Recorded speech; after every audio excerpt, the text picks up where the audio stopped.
Hello students. We have some pretty exciting stuff to cover this section. This is the section on the constitutional law and the Bill of Rights.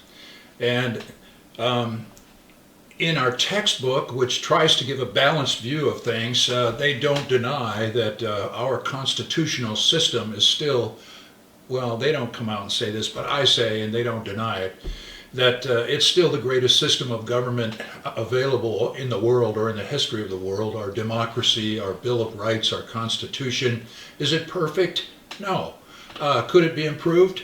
Probably. Is it intended to grow and change as our culture grows and changes? Yes, it is. So perhaps some of the criticism in your textbook of the founders of our country, the founders of the Constitution, may be a bit excessive.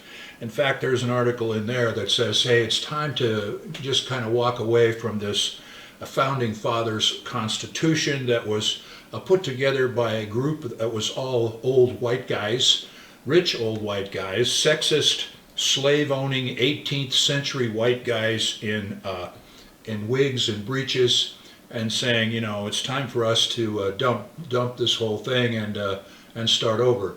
Well, I beg to differ. Yes, the founding fathers were mostly old white guys, wealthy and influential, but that was the culture at the time, and they were still human beings. And although much has changed in our culture and much has changed in our technology, human beings have not changed very much in the last 200 or 300 or 400 years, whether you really like it or not. We are still mammals. We still behave the way most other mammals do. In fact, if you're an animal behaviorist, as I am to some extent, many of the behaviors that you think are ethical or cultural are in fact just a mimicry of what every other mammal on the planet does. But that's a different issue, and perhaps we'll talk about that at a different time. To start talking about the Constitution, we are going to be discussing in detail the First Amendment, the Second Amendment, the Fourth Amendment, the Fifth Amendment, the Eighth Amendment, and the 14th Amendment. You will not find all of those in your textbook, but those are the ones we're going to cover in this course. Before we get into the amendments to the Bill of Rights, we need to talk for a few minutes about the basic idea of the separation of powers. Now, you've probably heard since grade school that our government is divided into three branches, and they are supposed to be a system of checks and balances on each other. There is the executive branch, which enforces the law and makes things happen. That would be the president or your governor, or the government administration. There is the legislative branch, which creates and writes new laws, and there is the court system, which not only handles criminal matters and civil disputes, but also serves as a system of checks and balances over the laws created by the legislature and also over the actions taken by the executive branch. Now, you've heard all that stuff since grade school.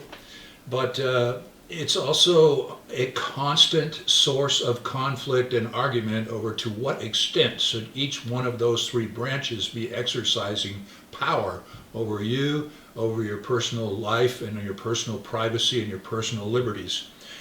Just now, within the last few months, we had this executive orders come out from the governor of the state and from the president of the United States, limiting our personal freedoms in the most restrictive way you can imagine, saying you're not allowed to operate your business, you're not allowed to leave your homes except for necessity because of a pandemic, a health emergency. Well, perhaps there's justification for exercising those powers without the approval of the legislature, without review by the courts, executive orders, because it's an emergency. But just stop and think about it for a moment. Could not the executive branch of the government create some kind of emergency every time they wanted to declare some form of martial law or restrict your freedom of movement? I mean, I heard the initial reports about how our executive branch of our government was going to restrict our freedom of movement And the first memory that came to my mind was a Nazi propaganda film I saw years ago in a history class, where the Nazis were saying it's a health emergency to have Jews living in your neighborhood because they have unsanitary health habits. And so we need to get all the Jews out of our neighborhoods. They're unsanitary people. And you know how that ended up. And so I'm not a big fan of the executive branch of government issuing emergency orders without the approval of the legislature or the court, although I do acknowledge we're in a serious emergency right now. So that would be a criticism of the executive branch exercising too much power. But let's look at the legislative branch. Oh my gosh, you know, we had that Citizens United case where we said we've got to find some way to stop giant corporations from flooding our legislators with money, lobbying money, because the government now appears to be for sale. And it was stricken down under the First Amendment, saying, no, you can't, a corporation is a citizen, and so we can't restrict the freedom of speech, even political speech of citizens, and so we can't limit the amount of money that corporations can pour into lobbying the legislature. And if you were a business owner or the manager of a big corporation, and you knew the statistics would show that for every $1 that you spend lobbying the legislature, you get back about $240 in profit one way or another, how could you justify not pouring money into lobbying? But that doesn't change the fact that where there is incredible power, there's also incredible corruption, extortion, bribery. You know, if you go downtown Sacramento to the Westminster Presbyterian Church on the downtown mall down there, right across the street there's a building that used to be a bar. I believe the last time I went down there it's now a old folks home or something, but there was a bar in there with a swimming pool that had a glass wall, and the bar was below where the glass wall was, and the prostitutes used to swim around in that pool, and the state legislators and the lobbyists literally sat in the bar down below, and the legislators picked out the girls that they wanted the lobbyists to buy for them out of the girls swimming around in the pool. That was there years ago. Has any of that really changed? Well, maybe, you know, maybe we're in more enlightened times now. We have the internet to kind of watch the legislators, but so we may not have as many hookers being bought and sold by lobbyists, but the money that's going in and out of people's hands in the legislature, it's obscene, and I don't know what we're going to do about it. And then there's the courts. Now the courts are supposed to watch over the executive branch and the legislative branch and say, you can't do that, Mr. Executor. You can't make that law, Mr. Legislator. That one violates our Constitution. And when the courts are working the way they're supposed to work and you have relatively conservative judges, it works. But when you stack the courts with so many people of one political view or another, then you have people like Governor Jerry Brown coming on the evening news and saying, don't worry, we're going to get our super train, our high-speed train, because we've got all the judges lined up for us, and we're going to be able to make whatever laws we need to make, and you know, condemn whatever land we need to condemn to build our super train. I sat in my home one night and watched the governor of California brag about how he had stacked the court with liberal judges. That was one of the most sickening nights of my life. So you have these three branches, and they're supposed to balance each other out, and they all have problems, and they always have had problems. They probably always will have problems, but it's still the best system in the world. One last comment about the court system. If you're not there for handling of a criminal matter, if you're there for handling a civil dispute with a business, a lawsuit between individuals, you're never going to get anything much better than second-hand treatment, because our whole court system is set up now that if you're not a former prosecutor, you're not someone who's involved in criminal law, you usually don't get to be a judge.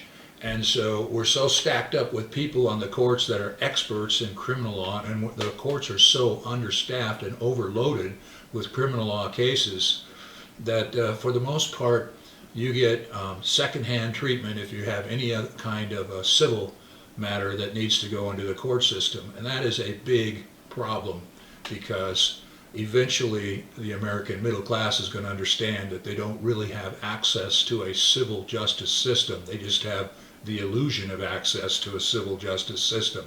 And when that happens, respect for the judicial system is really going to break down. One more comment on that. Unfortunately, one of the most screwed up areas of the whole court system right now is the divorce and family law court. It's not all the fault of the court system. In fact, it's mostly your fault and my fault, because divorce is a lousy, crazy thing to go through. It's one of the top 5 most stressful things in all of life. And most people go into the divorce court saying that all they want is a fair division of the property and work things out fairly. But what they really mean by the time it's over, especially if they've been preyed upon by an unscrupulous divorce attorney, what they really mean is, I want blood and fire and revenge. And they don't get blood and fire and revenge because the court's not set up to give them that. And so a huge percentage of people, middle-class Americans, their only exposure to the court system during their entire life is when they go through their ugly, nasty divorce. And they come away from that experience with an ugly, nasty opinion of our court system. And that is really unfortunate, and we should be doing everything we can to change that, so that people get, if they have to go through this horrible thing called a divorce, they get a better treatment than what they've been getting in the last, 4 decades. So still the best system in the world. We have the separation not only of the 3 branches of government, the executive branch, the legislative branch, and the court system, but we also have separation of the federal government and the state and local government. And in our Constitution, and this is an important testable issue that you need to remember, we have this thing called the Interstate Commerce Clause. And that says basically that the federal government, the faraway centralized government, does not have the right to regulate state and local businesses. Business affairs, the right to regulate businesses is reserved to the individual states and local governments unless the business that's involved impacts interstate commerce. And then, and only then, the federal government has the authority to regulate the business. So in the past 200 years or so, the Interstate Commerce Clause was a really big deal, because the federal government wants to come in and regulate all kinds of things related to business, but they can't come unless the business impacts interstate commerce, which simply means their business affects people in more than one state. It crosses state lines. You're doing business in more than just the state of California. Maybe you're selling product in Nevada or Idaho or somewhere else. So the Interstate Commerce Clause was one of our greatest protections against overzealous control by the federal government that's far away and requires a lot of money to influence, and usually does not do anywhere near as sensitive a job of meeting the needs of local people as a local government would do. And so, Interstate Commerce Clause, if the small local business doesn't impact interstate commerce, federal government cannot regulate them. Unfortunately, that huge protection is now eroding down to almost nothing, because every business is advertising their goods and services on the internet, which means they're all doing business across state lines. They're offering their services and products all over the world.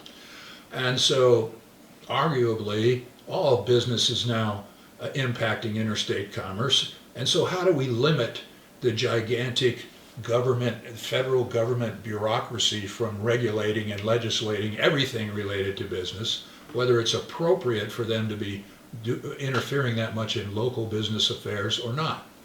It's a big problem, and it's going to have to be addressed in the next few years, I hope. The Interstate Commerce Clause, that part of separation of federal and state and local government is where we're going to conclude this discussion. And from here, we're going to go on and we're going to talk about the First Amendment, the Second Amendment, the Fourth and Fifth Amendments, the Eighth Amendment, and the 14th Amendment. And those will be the critical elements of the Bill of Rights that we'll discuss in this class. Please watch every lecture because we're going to cover a lot of things about those amendments to the Constitution that you didn't see in grade school. We're going to talk about some of the things that you don't get exposed to until you get into higher education. Bye.